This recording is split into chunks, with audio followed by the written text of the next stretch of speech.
let's grab a couple of ingredients from the garden to make dinner. The first thing I'm harvesting are these serrano peppers because a lot of them are turning red, and that is not at all what I want because otherwise the plant isn't going to produce as many anymore. And let me just tell you something. Yesterday I made beans for dinner.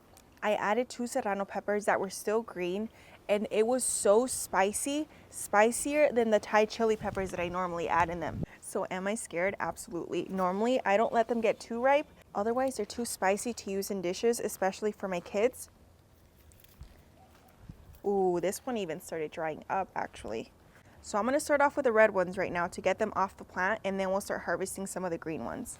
Okay, wait, hold on. I can't be too scared all the time, but I am scared all the time. I always assume there's a hornworm around here somewhere. Okay. My sister's coming over today, so I'm gonna definitely send some peppers home with her. She came over the other day and I sent some in a bag, and I think she needs a bit more because I cannot eat these all myself.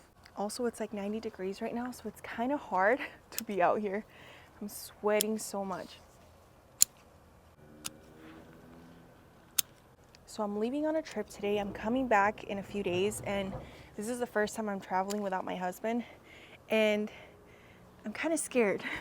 I'm going on a girls' trip, and honestly, whenever I leave home on trips, I feel like while it is fun, I get a lot of anxiety being around a lot of people, and I'm always excited to come back home because there's no place like home, especially now that we have this garden. I found my Corona pruners. I was looking for them for a while. I'm always misplacing them, but look at this pepper plant. Last time around, there wasn't a lot of peppers to pick. They were still blooming, but now there's some really nice big ones here.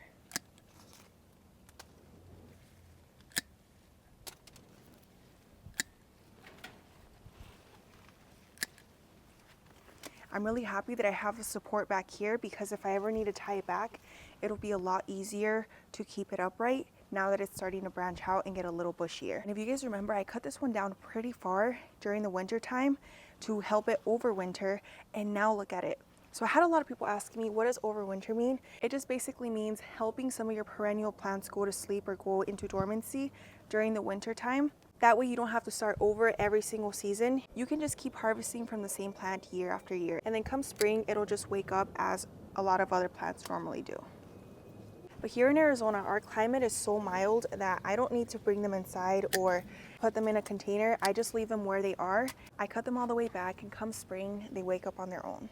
And sometimes they try and wake up before spring, which isn't what I want all the time, but look at them now. This plant is going into its 2nd year.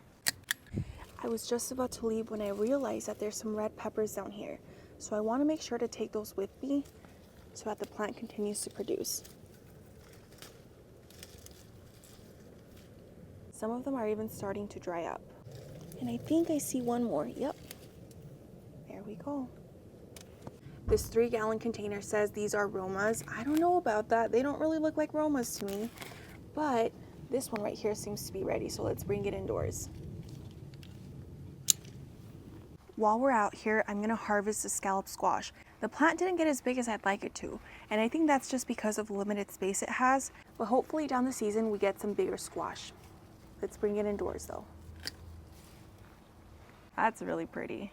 It still has a bit of a green tinge. I don't know if I should have waited a little bit longer, or maybe it's just because it was dangling down over on this side, but I've been eyeing it for so long that I have to bring it indoors with me. We've got another one right over here, and I'm definitely bringing this one along as well. While I'm out here, I'm gonna bring in some of the Swiss chard. Today we're in the low 90s, but in the next few days we're gonna start climbing into the mid 90s. So I wanna make sure I get as many harvests before it starts bolting. And bolting basically means the plant goes from producing edible leaves or edible fruit to producing flowers instead to make seeds. I'm gonna grab some of these down here as well, just so they're not dragging on the floor. And that way we can clear up some space over on this side and allow more sunlight through. We also have some beautiful artichokes forming. I feel like it's starting to open up a bit, or is that just me? So maybe I should harvest it. But this one also looks like it's opening up and it's a lot smaller, so maybe I just need to be a little bit more patient. But I am so excited to try these.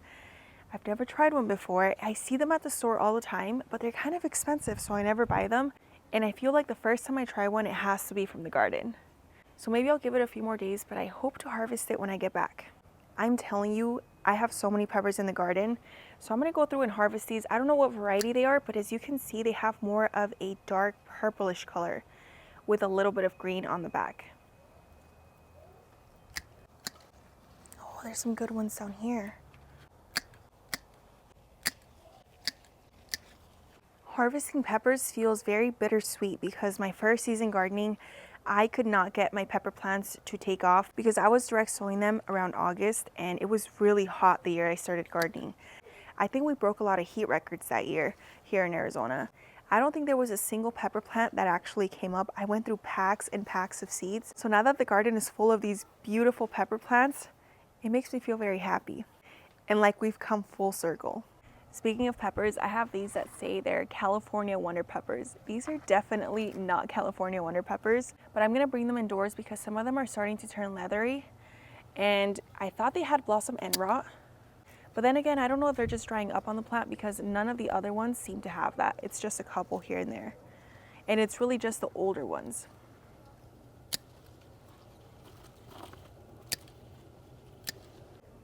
I kind of want to try one to see whether it's spicy or sweet. Look at that color though, that's beautiful. They still have a little bit of green, so maybe I could give them a few more days. So I'm gonna leave some of these other ones to see if they ripen a bit more. Why is it that my favorite variety of tomato barely seems to produce? These are sun gold tomatoes. And there's really only 2 on this plant. Maybe that also has to do with the fact that I'm constantly picking them and just eating them fresh, but I really hope that it starts producing a bit more. This plant actually doesn't even have a ton of suckers to begin with.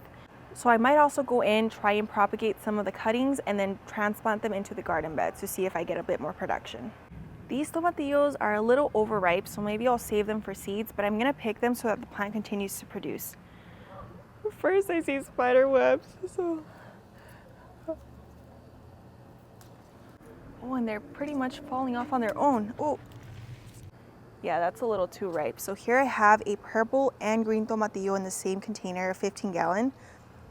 And it looks a lot happier than it did a few weeks ago. It's still putting on blooms, but I don't think it's been as productive, mostly because I wasn't harvesting the tomatillos when I should have.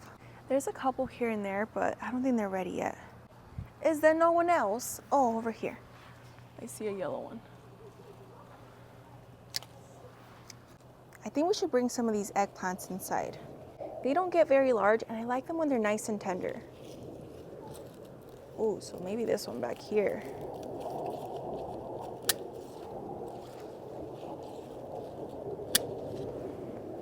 I like to harvest them once they start going from this glossy finish to more of a matte finish. Otherwise the flavor changes and I don't like it as much. I remember when I first grew this plant, I waited way too long and they started turning brown and they were extremely bitter.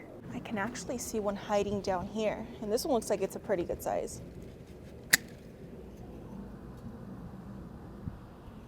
Look how nice. I'm gonna lift this up and I'm pretty sure we're gonna find a bunch more. Oh guys, that one's huge back there. Hold on. Okay, can you guys see it? It's right here. Oh my gosh. What the heck? Maybe I should have let the other ones get a little bit bigger, but I feel like some of them come out like this and some of them come out really small. So I guess we'll just try them at different stages. What I love about harvesting eggplant, it's like finding treasure. Look at all of these hiding down here. They're not as big as the one I just harvested right now, but this one looks like it's a pretty good size. Ow. They do have spines though, so be careful. Can you guys see them right there? Kind of pokey. And so you see this one isn't as big as the other one, but it's already starting to turn into more of a matte color, which is why I want to harvest it now. Last but not least, I'm going to grab some epazote.